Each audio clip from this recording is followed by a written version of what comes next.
say Top Billin. Part 2 for all my top Billin villains. The answers are on the test. When I say that, that means while they're not giving you flat out the answers to your questions, they are available right in front of your eyes. You just have to look. Look at a play like this. If we're talking about play calling versus play execution, you get kind of a stuggle here from your boy Thin Diesel Devontae Smith, flat route by Grant Calcaterra, and then after play action, right? People keep saying you don't do play action, right? It might not be the play action how you wanted to look, but after a play action here, you get a sprint out. I'm not sure if it's a design sprint out or is this something that Jalen Hurts saw, but this is where the answers are here. You have to be able to communicate. A.J. Brown, right? Be honest with you, my least favorite player on the team. Not a big A.J. Brown fan. I'm a huge fan of his talent, but I'm not a fan of him as a teammate. That shit is crazy to me. If anybody's ever played football and you champion some of the shit that A.J. Brown does, exposing team business to the media and shit like that, and on social media, yeah, I don't know what to tell you, bro. There's no way you play football and you can champion that and prop that type of shit up, no. Crazy. But look, you're going to get a cat blitz. If you get a cat blitz and there's nobody here to really combat this, this is where the ball should be going. Right? On a cat blitz, A.J. Brown should get the attention of Jalen Hurts right now, at least point to him, right? Maybe that snuffs out the cat blitz and he has to abort that. But he goes ahead and runs that shit, right? This would just be hitched out. Throw the hitch right there, and then who's going to stop A.J. Brown one-on-one with that much space? But as you see right here, after the play-action fake, front face in there, and he sprints it out, and there's nowhere to go with that, right? He actually, in that previous content item I did, right, where he should have thrown the ball to Goddard on the same exact play, he ends up actually throwing it to Calcaterra there, but he shouldn't have right there. But look, if you hitch this out, look, there's a vacation right there. Hitch that bad boy out, give it to A.J. Brown in this one-on-one with the great one, and you're not going to tackle this man in that much space, right? They communicated that out, right? They're able to see that cat blitz. That's where the ball should be going. That's not Patullo's fault there, and they have to communicate on the field. Wait, hold up. I buried the lead too, right? That was a pass on first down in the third quarter. Now, one thing that you didn't take note of right here was the breach. There was a breach off of the left side of the defense, right? The right side of the offensive line, and it was on Lane Johnson. So keep in mind all these plays that I'm showing here, you're getting a lot of different people here not being able to block the man in front of them. You see that right there? The man gets free. I know Jalen flushes to that side, right, or sprints to that side there, but Lane Johnson not necessarily moving his feet at that particular time. And maybe Jalen gets a little bit more amount of time, and he's able to. I don't know. I actually don't know what he could do. Once you sprint out, you cut the field in half. You're not going to throw back against the grain, back across your body. So maybe he just throws the ball away, right? But just put it this way, man, they should be blocked regardless. So you see right there, he tries to make a tough throw. I'm going through dispelling a lot of the notions that a lot of people said on the content item. People said that there were no motion plays and all this, right? Well, you're going to get motion here from A.J. Brown, motion to tight. All right, so they're running with a reduction and split here. He runs a out and up route.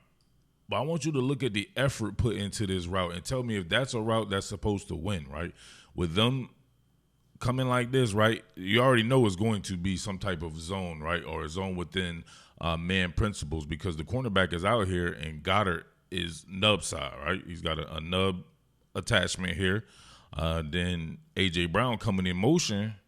You see him now, he's the widest of the wide there, and the cornerback is still there. So he bags off there, but that's a good route. That's supposed to fool somebody.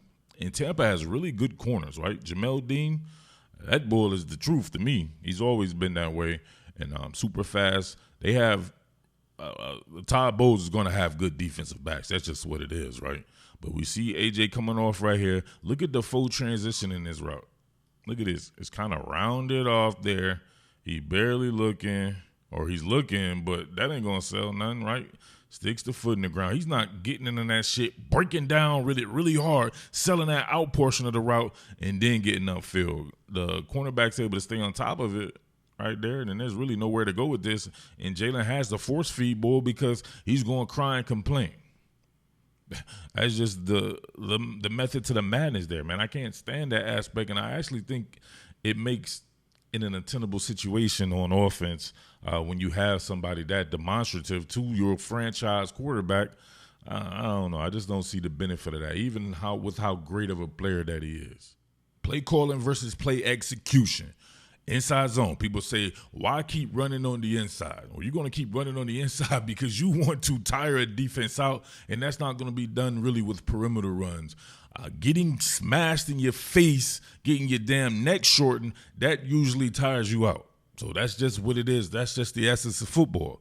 But as we see right here, look, combo, block, you get another combo right here. This time, Landon Dickerson actually does climb to the second level off that combo block. And what happens? He gives a piss poor effort, and Levante David's able to skirt around him. And furthermore, you're blocking backside here with Goddard. Goddard versus their end, right? Diaby. He does a piss poor job as well, and Diaby's able to slide down the pole, you know what I mean, right? No Diddy there, right? He's sliding down on the rails here and collapsing his pocket. So we're running full speed here. Watch. That's a bad play call. It's an average run-of-the-mill play call. If it's blocked up correctly, then what are we talking about here? So let's go back, pay attention to Dickerson here, right? We get this bang, and then you see Dickerson climb to the second level. Why is he so high? You can tell something's going on. He's super high right there. Obviously, we know he's injured. He's been injured. He's recovering from that. That's just my point exactly. When I ask those questions, they're rhetorical. We know something's going on with him because he's recovering from something. Why continue to play him if he's going to give efforts like this? Levante David, he just pushes him a little bit, and Levante David's able to get back into this play and assist on it. But this was really made by Kyle Katera here, unable to cross face. Look. Can't cross face, getting dog walked. Look how quickly the pocket collapsed right there. There's nowhere to go with this. And if he at the very least was able to control his man, and then Landon Dickinson's able to kick and then kick Levante David out this way, once again, you get this man one-on-one with a safety. And I want you to pay attention to this too. People come here, right? They already have something stuck in their mind and they want to say it. Mekhi Becton. I said you should have not let Mekhi Becton go. Where is he going to play at? Tyler Steen is playing very well. He's playing the best out of everybody, in my opinion. Not named Myalata, but he's definitely playing the best out of everybody on the interior. And watch his intelligence right here. Bang, and then bang. Look at that collision right there. Right? Look at that bull right there. Right? He's sleep. Like somnambulism, right? Put him out the pasture. Look, comes off that combo, sees it, and bang, helped out with Vita Vea right there, and then met the breach, the potential breach right there on the second level sin. Bang. Tyler Steen is doing his job. What you talking about, bro? Like, stop having shit in your mind and just keep continuing to run with it. Mekhi Becton, you going to keep him to sit him on the bench, right, to play behind Landon Dickerson? Because why would you replace Steen if he's the one that's playing the best out of all of them? I'm confused. I definitely could hear the collective sigh on this particular play right here. Motion, once again, inside zone, and look, stopped in the backfield. Was it because the play was called or was it because the play wasn't executed? Let's go back and look at this right here. Combo block here, right? Combo block, we get this going right here. Combo block from Dickerson and Juergens here. Combo, but look what happens to Myalata. And the whiff. Right? This is Jordan Mailata. So people talking about one specific player or anything, I'm able to point out a lot of people right here. This was terrible on Jordan Mailata right here. This play was dead in the waters right there before Saquon could even get going. And look at this right here. Tyler Steen knows what he's doing. Fred Johnson, not so much. Right? Fred Johnson blocking the same damn dude Tyler Steen's supposed to be blocking, right? Because he's coming on the inside here. Fred Johnson needs to redirect his attention, swing the gate backside here. But he's unaware of that, right? And he allows for him to come backside. Then you get somebody vertically in Saquon's face and someone coming backside. How is that supposed to work? That's on Patullo. So it's the easiest thing to do is to blame a play caller, which is why we literally see it every year, right? Brian Johnson, he sucked, right? According to everybody, he sucked and all that. You know what I mean? Cool. The next year, Kellen Moore, he sucked. Right? And people trying to make excuses now on hindsight, but you can't make excuses here because I'm the one doing the videos and I'm answering people and I'm calling people out in these videos, and these videos are still there. As late as week 15, people were calling for Kellen Moore's head and they were wanting Jalen Hurts replaced as well. We end up winning the Super Bowl.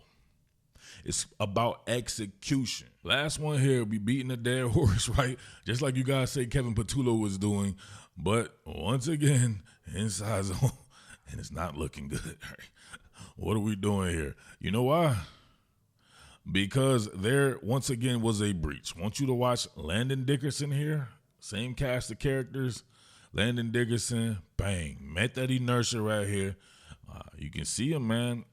He's not squatting. He's bending over at the waist, and that's not going to get it done against some of these really great defensive linemen, especially the likes of the Tampa Bay Bucks have. So you see him, right? He gets shrugged aside right there. He's able to come back. He has to pull the ripcord and just dive on the ground.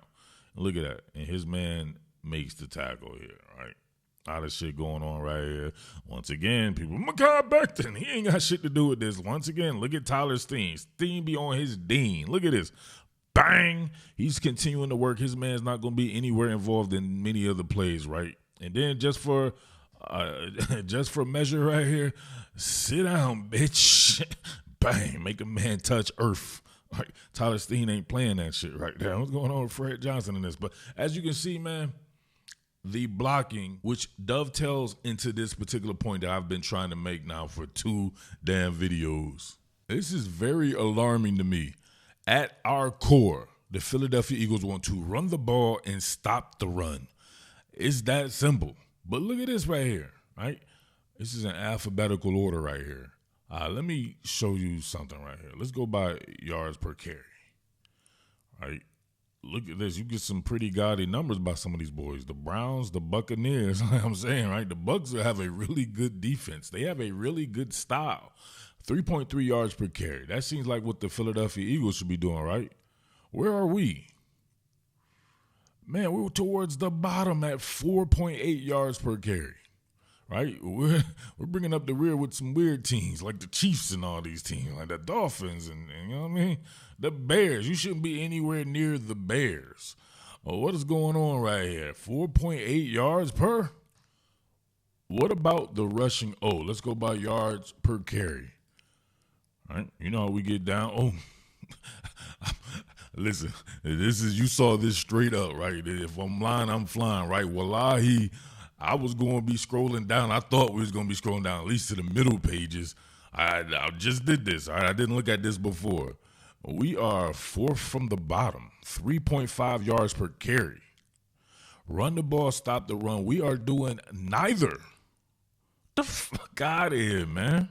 Yo, I've been singing the praises of our newest sponsor, Prophet X, a peer-to-peer sports prediction exchange, where you can set your own odds and welcome all challengers. And we know there's going to be plenty of cash available at Prophet X, as they only take a cut off what you negotiate with your winning wager, not necessarily profiting off losses. Use promo code TOPBILLIN and claim up to $200 in profit cash on all plays for the first 30 days playing on the site. Terms and conditions apply. Yo, shouts to my boy Madtown. He pointed out to me a fight that I'm just as excited about as the main event, and that will be Yuri Prochazka versus Khalil Roundtree. We know Khalil Roundtree is a straight-up animal. He gave Alex Pereira, the main event star, all he could handle in his last fight, or maybe a fight before that, whenever they fought. And Yuri, we know, is a long-time stalwart at the top at 205.